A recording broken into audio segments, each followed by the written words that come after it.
রাজনৈতিক দল আছে ভারতবর্ষে, সবাইকে ধমকে চমকে বাড়িতে ঢুকিয়ে দিয়েছে। কাউকে ইডি দেখিয়েছে, কাউকে সিবিআই দেখিয়েছে, কাউকে হিন্দু মুসলমানের ভয়ে দাঙ্গা দেখিয়েছে, কাউকে ইনকাম ট্যাক্স দেখিয়েছে, কাউকে চোখ রাঙিয়ে আত্মসমর্পণ করিয়েছে, বর্ষতা স্বীকার করিয়েছে। একমাত্র বাংলার মাটিতে তৃণমূল কংগ্রেস আর রয়্যাল বেঙ্গল টাইগার মমতা ব্যানার্জি যে বাংলার মানুষের সম্মানের স্বার্থে আজকে মোদী আর অমিত শাহ আর বিজেপির কাছে বর্ষতা স্বীকার করেনি, আত্মসমর্পণ করেনি। আমরা কি বলেছি যে বাংলার খেটে খাওয়া শ্রমিক কৃষকের স্বার্থে মমতা ব্যানার্জি শরীরের শেষ রক্তবিন্দু পর্যন্ত মানুষের জন্য লড়বে। এ বাংলা সে বাংলা যে বাংলার নবজাগরণের পথ দেখিয়েছে, এ বাংলা সে বাংলা যে স্বাধীনতা আন্দোলনের সংগ্রামের পথ দেখিয়েছে। এটা নেতাই নন্দীগ্রাম, সিঙ্গুর, বানতলা, ধানতলার বাংলা, এটা রবীন্দ্রনাথের বাংলা।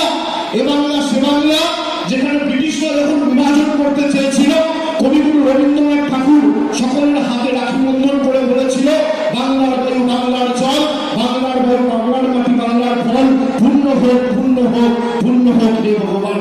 এ বাংলা সে বাংলা যে বাংলায় নেতাজি সুভাষচন্দ্র বসুর মতো বীর যোদ্ধা আজাদ হিন্দ ফৌজ তৈরি করেছিল।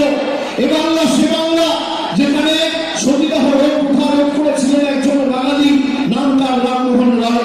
এটা ঈশ্বরচন্দ্র বিদ্যাসাগরের বাংলা, এটা স্বামী বিবেকানন্দের বাংলা, এটা মাতঙ্গিনী হাজরার বাংলা, এটা দুর্জয়ের মাটি, এটা বাংলার মানুষের ঘাঁটি আর বীরভূমের মাটি, মমতা ব্যানার্জির ঘাঁটি, তৃণমূল কংগ্রেসের শক্তিশালী ঘাঁটি।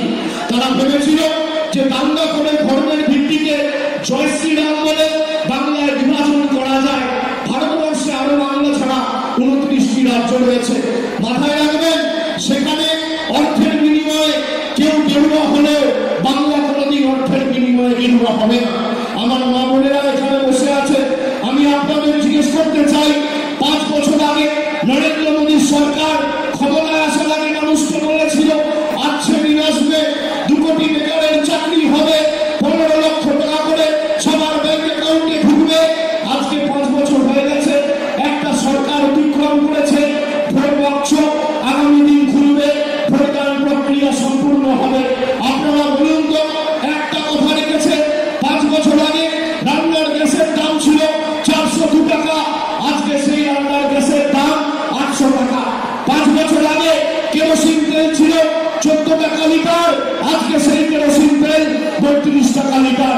5 বছর আগে জীবনদায়ী ওষুধের দাম ছিল, আজকে তার 3 গুণ দাম হয়েছে। রেলের প্ল্যাটফর্মের টিকিটের দাম 2 টাকা ছিল, আজকে 20 টাকা হয়েছে। আটা ছিল 9 টাকা কিলো, আজকে 22 টাকা কিলো।